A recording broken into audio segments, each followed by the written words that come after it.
Hello, I'm back. This is Renee. I'm hoping I don't get emotional. I just lost my sister December 22nd. There's a lot that's been happening at this hospital that's right up the street from me, and from what I've been told, the EMT has to take my sister to the hospital that's closest to where we stay. And it's Memorial Hermann Hospital Southeast at Astoria. I want to make sure I get that right. July 23rd, my sister fell out of a hospital bed. In other words, they said, the charge nurse said, they found her on the floor. And they don't know how long she's been on the floor. I made it clear to the nurses in the emergency room, please keep the rails up in her bed because she's paralyzed, but she will still think that she can walk and get out of the bed on her own. Actually, the nurse in the emergency room actually listened to me. But the charge nurse calls me the next day at like 4 a.m. in the morning telling me that my sister was found on the floor. They don't know how long she was on the floor. They did an MRI as well as an CT scan, and everything supposedly was normal. And they said nothing was wrong with her. What I'm upset about is she went in the hospital walking with a cane, came out of the hospital and couldn't walk at all. My sister has been with me since 2008. She had a stroke in 2007, and when she had this stroke, she wound up being paralyzed on her entire right hand side. She couldn't talk like she used to. She was speech impaired.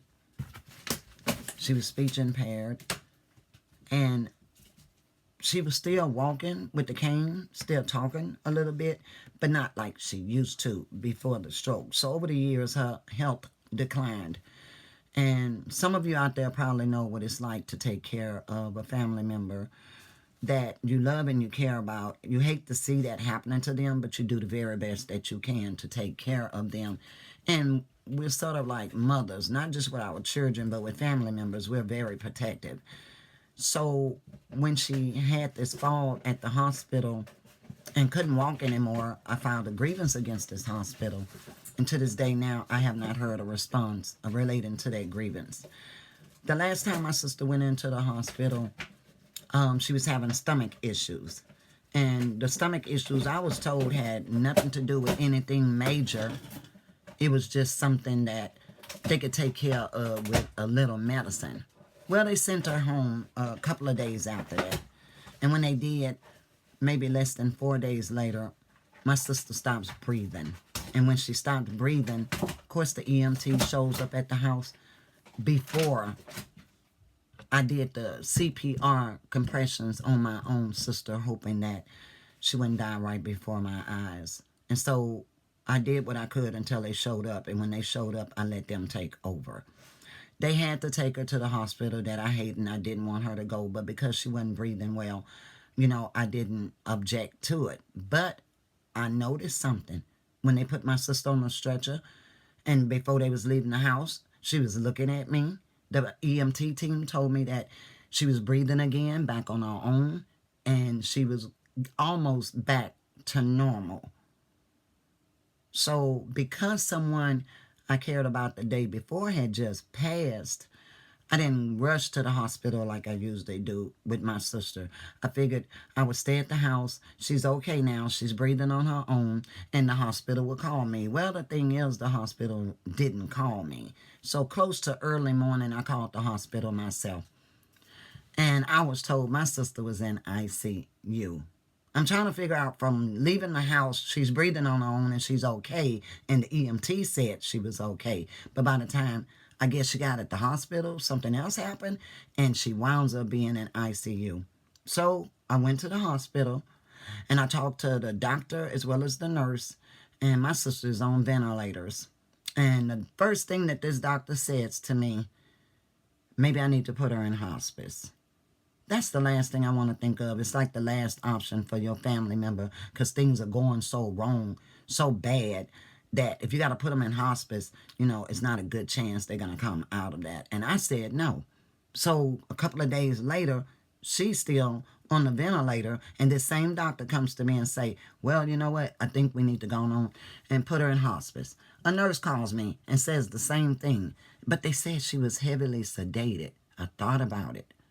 And I went to the hospital and I said, maybe my sister will start responding if y'all take her off heavy sedation.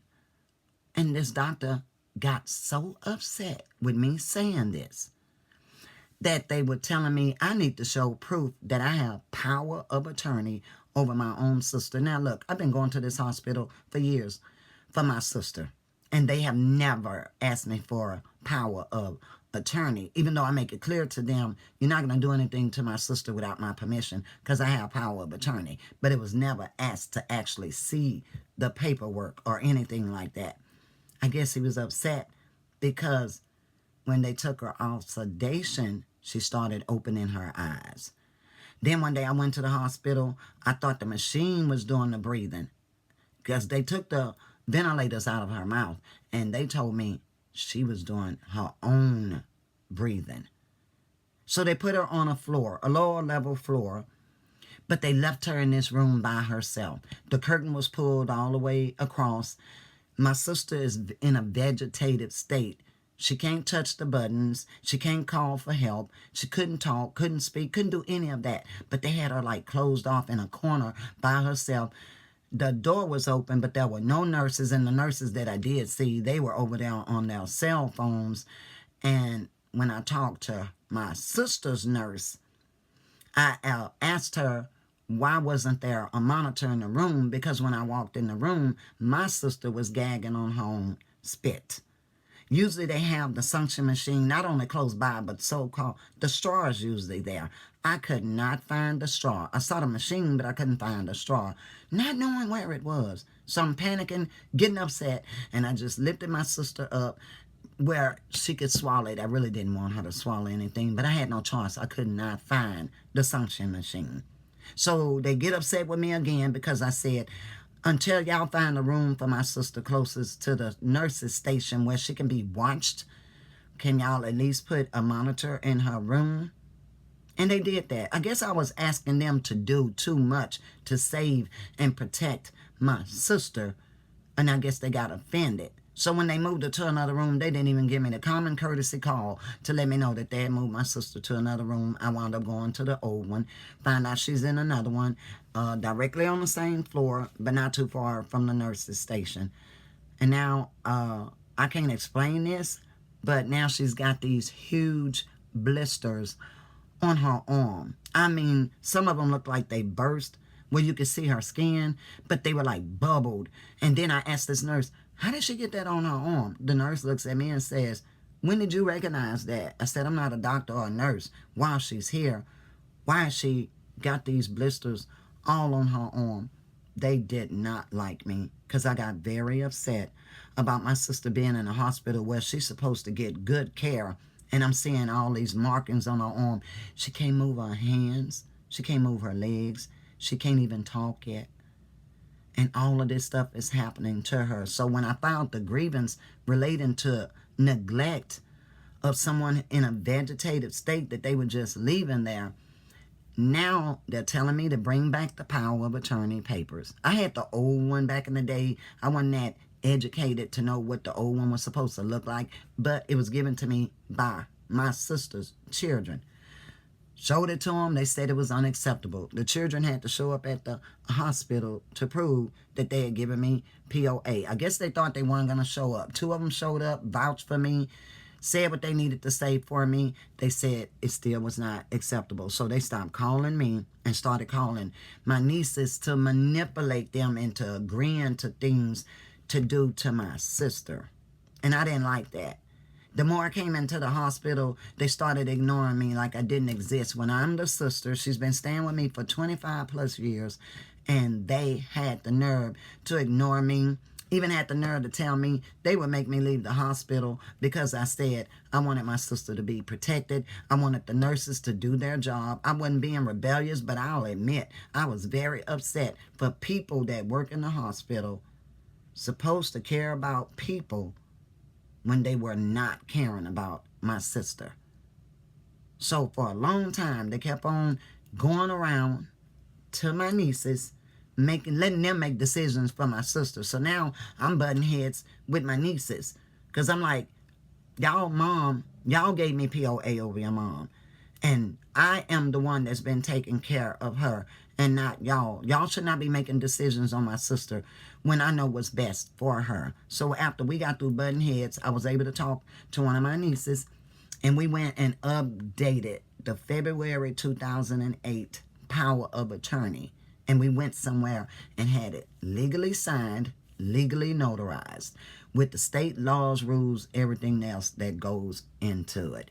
From medical power of attorney, durable power of attorney, both on the same page and signed where it needs to be signed and stamped and notarized by a person qualified to do it. And they still did not accept that. They were still treating me like an inhuman being because I was showing too much care for my sister. Now, for some reason, her children, whatever the doctors say, they agreed to it. Now, think about it. What if you had a family member or have one in a ICU right now, and people are telling you, put them in hospice because they're not breathing, they're not responding? How can a person respond heavily sedated? They can't. They're in this comatose state where they're not breathing. The machine is breathing for them. But see, my sister's breathing now. And I saw her move her arms, and I saw her move her head. So I'm getting hopeful, praying to God she would get better. But they kept telling me the nose feeding tube that was in her nose was like causing problems with maybe her throat. It was not permanent. It was not long-term use, that she needed this PEG, P-E-G tube in her stomach. Totally was against that. Because anything you got to sign for, there's always something involved. And I figured over time, if they just let her heal, she'll be fine. Just let her heal. She just got out of ICU. Give her a chance to start responding, breathing normally, doing everything. So finally, they suggest this, that a PEG tube be put in her stomach and take the one from her nose out. And I finally said to my nieces, even though I don't like this, y'all are making it look like I want y'all mom to stay like this and not get better. But I said, I'm so not for this PEG thing. She needs to heal. Her body needs to heal before you start punching her and doing something else to her. Just let her body heal. But they talked my niece into signing those papers for the PEG. And they promised them and me while we went to a conference that the nurses would be available when they get ready to send her home, because she was not supposedly medically ready to go home yet. Then they said that she would have all of her supplies. Then they said that she would have her food. She would have all of her medicine. Everything would be in place, including a new hospital bed. But when my niece signed those papers, they were ready to discharge her. Only a day later. And for some reason, the doctors wouldn't contact me because I don't have POA over my sister to make decisions, but they were ready to rush my sister home to me. I needed to go to the hospital so I can learn training for the PEG. Now everything done changed, and I'm like, wait a minute, hold up, what happened to this? What happened to that? The doctors were not doing their job, so they got upset because I said I was not going to go and learn this PEG thing to learn to feed my sister when that was not my job. And she qualified for nursing assistance. She qualified for everything under her plan, to not put that off on me. I was told I could learn from the nurses that come to the house. Learn from them in case they weren't around. And then learn this machine and how to feed her and how to press this down and do this and do that. But I said right now she needs to heal. And I said, there is a huge bed sore on my sister that y'all refused to show me, but y'all told me she has one. And I'm like, until all of that heals, you don't need to do anything but let her stay in the hospital so she can heal. So I called this nurse on a weekend that said I had a 1 p.m. appointment that I didn't even know about to come learn the PEG. I said, no, we're going to let my sister heal. And when we're ready for her to get out of the hospital, at the doctor's notation, then and everything is set up in the house, she's healing fine, then she can come home. And just a few days after that, because the nurse told me doctors don't work at the hospital on the weekends, I get a call from my niece where they're telling me my sister had some kind of emergency going on. And not after long, when I talk to my niece, the doctor calls me and says that my sister's heart rhythm, they can't locate it. Do I want them to resuscitate her? I didn't curse, but I said, of course I want y'all to do that so she can have a chance to live. Not long after that, another call came in, but I was already on my way to the hospital. And by the time I got to the hospital, this director I never met at the hospital, because I put in the grievance, put in my complaints, never heard from anybody. And as soon as I walk in now, this lady says, sorry about your sister.